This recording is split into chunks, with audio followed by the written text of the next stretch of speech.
आज जिसका इंतज़ार था वो आ चुका है। मून नाइट का पहला एपिसोड एयर हो चुका है जहाँ पे हम लोगों ने बहुत कुछ देख लिया है। तो बिना टाइम वेस्ट किए चलो शुरू करते हैं।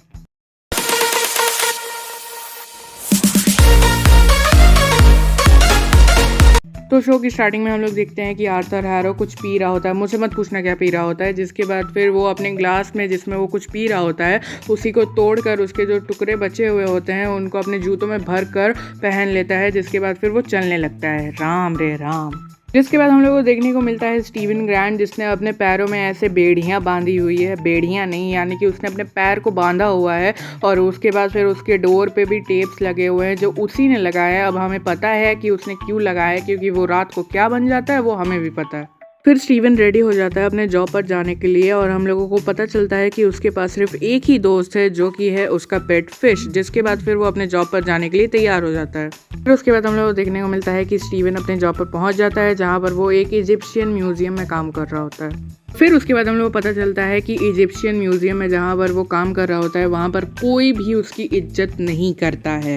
इज्जत तो छोड़ो, कोई उसको भाव ही नहीं देता है। और एक जन तो उसको भाव देती है, एक लड़की जिसको वो पसंद होती है और वो भी इसको पसंद करता है। जिसके बाद फिर वो दोनों डेट पर जाने के लिए तैयार हो जाते हैं और उसके बाद फिर स्टीवन अपने घर पहुंचता है जहां पर वो सोने की ना तैयारी कर रहा होता है, यानी कि वो सोना नहीं चाहता क्योंकि अगर वो सोएगा तो क्या होगा हमें भी पता है। और ख़ुद को ना सोने देने के लिए स्टीवन कुछ इजिप्शियन माइथोलॉजी के ऊपर बुक्स पढ़ रहा होता है, कुछ पजल सॉल्व कर रहा होता है और बूम सीन शिफ्ट होता है और स्टीवन कहीं और ही जिद्द होकर गिरा पड़ा हुआ है और यहाँ पर वो इंजर्ड भी है जहाँ पर उसके मुंह से खून निकल रहा होता है और उसका जबड़े की भी हालत थोड़ी ठीक नहीं है।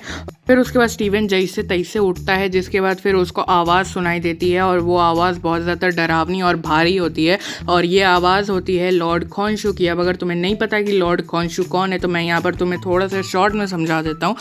तो मार्वल कॉमिक्स में लॉर्ड खॉन्शू एक्चुअली में मून के गॉड है और यही हमारे चंदे मामा है जिन्होंने मून नाइट यानी कि मार्क स्पेक्टर को उसकी पावर दी थी। फिर उसके बाद हम लोग देखने को मिलता है कि आर्थर हैरो के गुंडे स्टीवन को मारना चाहते थे जान से, जिसके वजह से वो उस पर गोलियां चला रहे थे। जिसके बाद फिर स्टीवन बचते बचाते उसके पास के गांव में चला जाता है जहां पर उसके सामने में ही एक गांव था और स्टीवन उस गांव में घुस जाता है। जिसके बाद फिर हम लोग को देखने को मिलता है कि मैक्सिमम गांव वाले एक जगह पर इकट्ठा हुए हैं और फिर आर्थर हैरो उस जगह पर आता है। जिसके बाद फिर सारे गांव वाले उसको रिस्पेक्ट देने के लिए झुक जाते हैं। अब यहाँ पर ऐसा देख कर लगता है कि ये गांव वाले एक्चुअली में आर्थर हैरो को एक मसीहा टाइप का कुछ समझ रहे हैं। उसके बाद आर्थर हैरो एमिट नाम की एक देवी को पूजने लगता है। एमिट एक्चुअली में इजिप्शियन माइथोलॉजी में यमराज जैसी देवी हैं जो कि एक्चुअली में पाप करने वाले लोगों को सजाएं देती हैं। फिर उसके बाद आर्थर एक एक करके गांव वाले लोगों को बुलाने लगता है जहां पर वो देखना चाहता था कि किसका दिल साफ है और किसका नहीं, कौन नेक दिल इंसान है और कौन नहीं। जिसके बाद फिर वो एक एक करके चेक करने लगता है जहां पर किसी का दिल साफ है और किसी का नहीं, तो जिनका नहीं है वो उन्हें मार देता है। फिर उसके बाद आर्थर का एक आदमी आता है जो कि कहता है कि काम पूरा नहीं हुआ, यानी कि स्टीवन को वो लोग नहीं मार पाए। जिसके बाद फिर आर्थर जैसे तैसे स्टीवन को पकड़ लेता है जहां पर वो उससे कहता है कि तुम एक मर्सिनरी हो, यानी कि आतंकवादी। पर वो कहता है कि नहीं, मैं तो एक म्यूजियम में काम करता हूँ, मैं तो एक गिफ्ट शॉप में काम करता हूँ। जिसके बाद फिर वो कहता है कि ठीक है, तुम मुझे ये गोल्डन चीज़ वापस कर दो और मैं तुम्हें छोड़ दूंगा।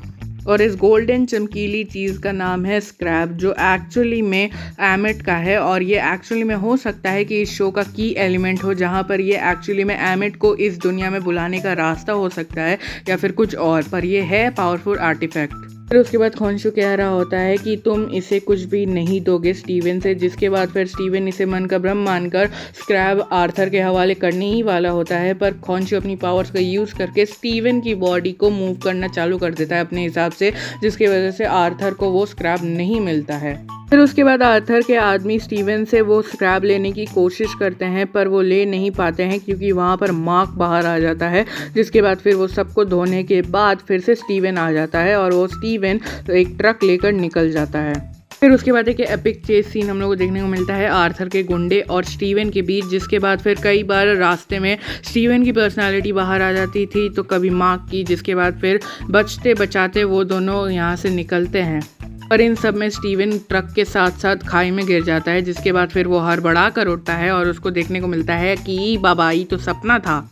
फिर उसके बाद स्टीवन अपनी डेट के लिए रेडी होता है और उसके बाद वो रेस्टोरेंट में पहुंचता है, पर उसे पता चलता है कि वो एक्चुअली में लेट हो चुका है, वो भी 1-2 घंटे नहीं बल्कि 2 दिन, क्योंकि यहाँ पर उसकी डेट की डेट थी फ्राइडे को, पर वो पहुंचा संडे को, क्योंकि वो यहाँ पर 2 दिनों बाद उठा है। फिर उसके बाद स्टीवन अपने घर पहुंचता है, जहां पर उसको अपने घर के सीक्रेट कोने पे कुछ कीज़ मिलती हैं, एक कार्ड मिलता है जो कि आइडेंटिटी कार्ड होगा या फिर कुछ ऐसा कुछ होगा, जिसके बाद फिर उसको एक फ़ोन मिलता है जिसमें सिर्फ और सिर्फ लाइला का नंबर था। अब लाइला कौन है ये तो हमें आगे के एपिसोड्स में ही पता चलेगा, पर यहाँ पर इसकी हिस्ट्री रही होगी हमारे मार्क स्पेक्टर के साथ। फिर उसके बाद लाइला स्टीवन को कॉल करती है, जिसके बाद फिर वो कहती है कि तुम कैसे हो, ठीक हो, मर तो नहीं गए। जिसके बाद फिर वो बोलती है इतने दिनों से कहाँ थे मार्क। फिर उसके बाद स्टीवन कहता है कि कौन मार्क, हमको तो नहीं पता किसी मार्क के बारे में। और यहाँ पर ये ऑलरेडी कंफ्यूज था, अब मार्क का नाम सुनकर ये और ज़्यादा कंफ्यूज हो चुका है। फिर उसके बाद कॉल कट हो जाता है, जिसके बाद फिर हम लोगों को देखने को मिलता है कि स्टीवन के घर में एक्चुअली में कोई उससे बुला रहा होता है, और यहाँ पर इसकी आवाज़ सुनने से लगता है कि ये मार्क की कॉन्शियसनेस है जो कि स्टीवन के माइंड के अंदर चल रही है, जो उसे बुला रही है। जिसके बाद फिर स्टीवन भाग कर जाता है और अपने बिल्डिंग के लिफ्ट में चला जाता है, जिसके बाद फिर उसे पहली बार दर्शन होते हैं लॉर्ड खॉन्शू के। जिसके बाद फिर वो हड़बड़ा कर उठता है और वो अपने आप को एक बस में पाता है, जहाँ पर वो बाहर देखता है तो उसे देखते हैं खॉन्शू।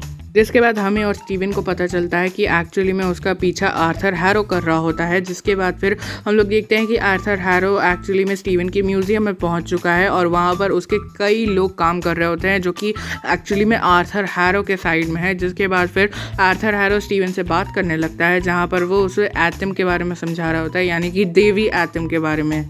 फिर आर्थर हैरो स्टीवन का भी दिल चेक कर रहा होता है कि वो साफ़ है कि नहीं। अब यहाँ पर हम लोग को दिखाया तो नहीं गया कि एक्चुअली में क्या हुआ, पर यहाँ पर आर्थर हैरो ने स्टीवन को छोड़ दिया, तो यहाँ पर ऐसा लगता है कि एक्चुअली में स्टीवन का दिल साफ़ है। फिर उसके बाद रात को सीन शिफ्ट होता है, जिसके बाद फिर हम लोग देखने को मिलता है कि स्टीवन म्यूजियम में ओवर टाइम कर रहा होता है, और यहाँ पर फिर वो जाने ही लगता है, पर यहाँ पर आर्थर हैरो उसके पीछे वेयरवुल्फ टाइप का एक क्रिएचर छोड़ देता है। जिसके बाद फिर वो उससे बचते बचाते बाथरूम में पहुँचता है, जहाँ पर बहुत सारे मिरर्स लगे हुए थे जिसमें उसकी रिफ्लेक्शन आ रही थी। जिसके बाद फिर मार्क की कॉन्शियसनेस स्टीवन से बात कर रही होती है।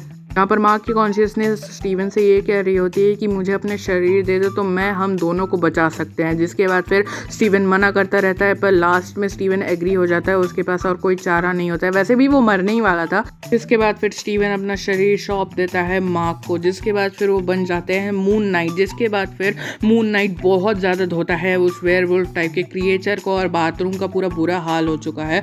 जिसके बाद फिर ये एपिसोड ख़त्म हो जाता है। यार अभी कहाँ जा रहे हो, अभी तो तुम्हारा थैंक यू करना बाकी है, क्योंकि तुम लोगों ने मेरे शॉर्ट्स पे 1.5K व्यूज़ दिला दिए हैं, तो इसके लिए बहुत बहुत बहुत ज़्यादा थैंक यू। मैंने कभी नहीं सोचा था यार कि मेरा इतना जल्दी 1.5K किसी भी शॉर्ट या फिर वीडियो में होगा, पर थैंक्स टू यू गाइस कि आप लोगों ने करवा दिया।